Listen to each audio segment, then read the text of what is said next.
Hey guys, so we have the details for EZA LR Super Vegito and LR Super Gogeta, the 3rd year anniversary units. And this is, the first time we're seeing a Dokkan Fest LR get an EZA, so this is sort of like uncharted territory here. So I don't know if they're gonna go down the same path that they've been going down for the rest of the EZAs in the game that they've done for Dokkan Fest units. Are they going to make them as ridiculous as they did for the rest of the units that we've seen so far, or are they going to sort of be more tame because of how good these guys already are? Now, before we get into the translations here, the one thing I will say is that they actually did not talk about the transformation conditions at all. So as you guys know, for the 3rd year Vegito and Gogeta, the fusion and Potara fusion conditions for these characters is their HP has to be below 50%, and the turn has to be on turn 6 or later. Again, they did not mention anything related to those conditions at all, but that doesn't mean that they're not going to change those conditions. They just didn't say anything about them. So that is still to be seen here, but we will go through the details here.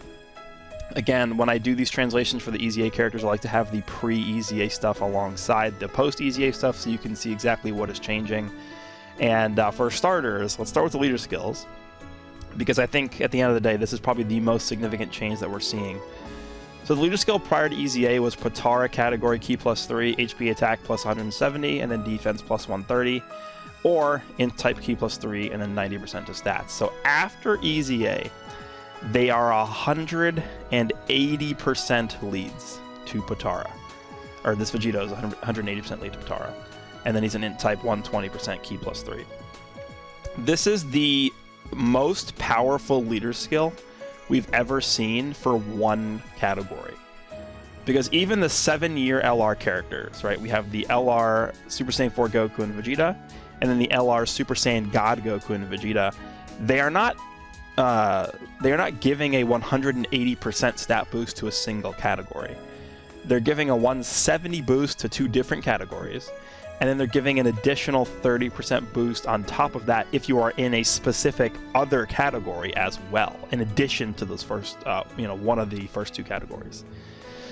So in terms of a single category buff, this is the best leader skill, straight up. Because the highest one prior to this was Goku and Frieza, and they gave 177 to representatives of Universe 7. So 180 is very high.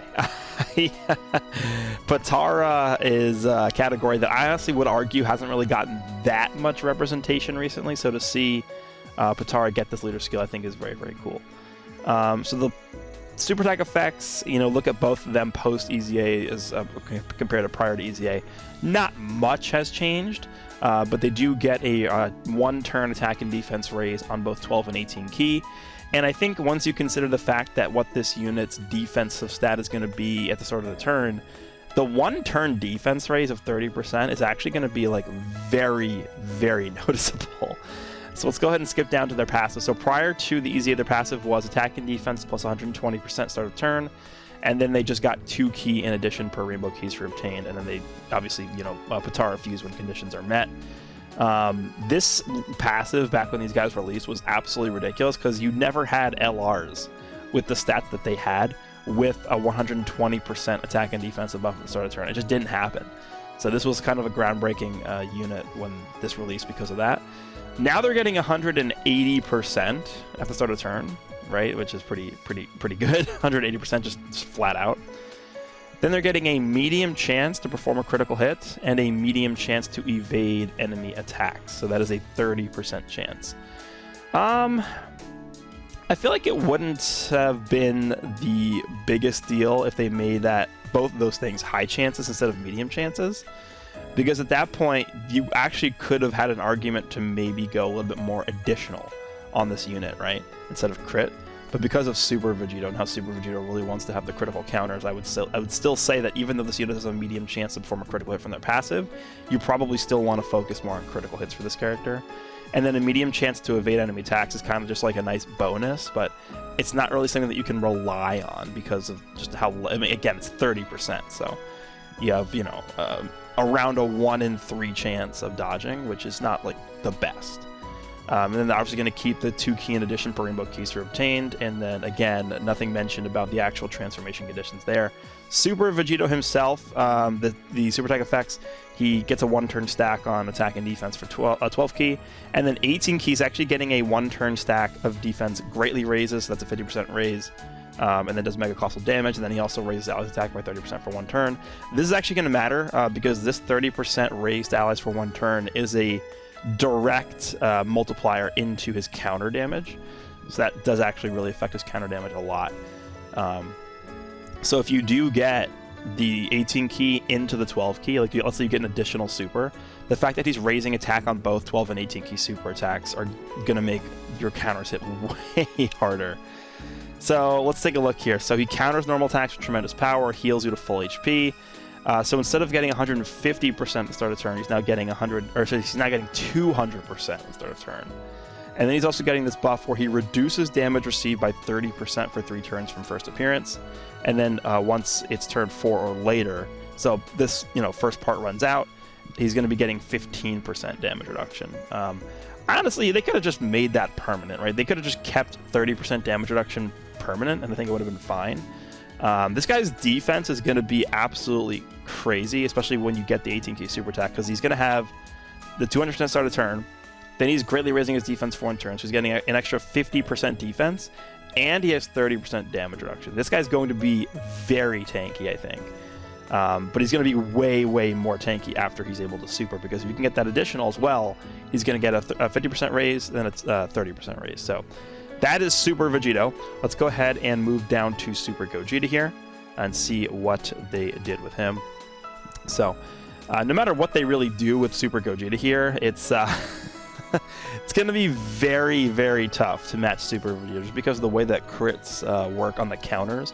If you get those counters off with Vegito, there's like almost nothing that Gogeta can do to really compete with that. So they really had to go out of the way to sort of glow up this Gogeta, because again, it's going to be very tough to compete with Vegeta. That's the way that they designed these characters initially. So again, this guy's going to be similar to Super Vegito in that he's going to be leading the fusion category, 180% to the leader skill. Again, very, very ridiculous. He sort of has similar abilities on the pre-fusion super attack, so they raise attack and defense for 1 turn on both 12 and 18 key super attack. The passive is the exact same as the Vegito character, because that is exactly what they did prior to EZA. They were literally the same character pretty much. So again, 180% attack and defense start of turn, medium chance to perform a critical hit, and then a medium chance to evade enemy attacks. Then they get 2 key per rainbow keys are obtained, and then fuse when conditions are met. Now, once he transforms into Gogeta, again, same sort of super attack effects here, but the only difference is that on Gogeta's 18 key super attack, he's now greatly lowering attack and defense. So that is actually pretty good. But the great raise on defense is obviously very good. This 18 key super attack effect is actually really good. Greatly raising defense and then also greatly lowering attack and defense on the enemy. Like that's, it's pretty good. The passive is, so again, fully heal start of turn. He gets effective against all types, which is what he already had prior to the EZA. He gets 200% attack and defense to start a turn, which is exactly what Vegito had. So here's the thing. He gets a guaranteed critical hit and a high chance to evade enemy attacks for 3 turns from first appearance. So for those first 3 turns where this Gogeta is out on the field, so that basically means the 2 rotations. You get 2 rotations of this buff, right? He's going to be doing guaranteed crits, and he has a 50% chance to dodge. That is very good. I think they did a good job with that. And then once he does that, starting from the 4th turn, so basically, again, same thing with this Gogeta as Vegito had. Once the first part runs out, he'll be getting the following, which is a high chance to perform a critical hit and a medium chance to evade enemy attacks starting on the 4th turn. And then he obviously does keep the additional 3 key per rainbow keys are obtained. If this was a character that I was designing the EZA for, the way that I would have changed things is I would have just had, for Vegito, I probably would have just made the 30% damage reduction permanent. I don't really think there's a reason to taper that off into 15%. And then for Gogeta, I don't think there's any reason not to just have him do permanent crits. Like, it's assuming they don't change the transformation conditions, because honestly, the biggest buff they could give to these characters is to just change the transformation conditions of them. If they went ahead and gave these characters like turn 4 transformations, like just without any HP restriction, Like, these guys would be 7 times better than they were prior to their EZA. That transformation condition was bad on day 1, and it remains bad right now. So that's the one thing they could do to change these units. But if I was just looking at the way that they designed the actual passives here, there's no reason why I don't think Gogeta could have just had permanent crits and a high chance to evade forever. The reason, I don't really understand the reasoning behind them gating it off for the first 3 turns.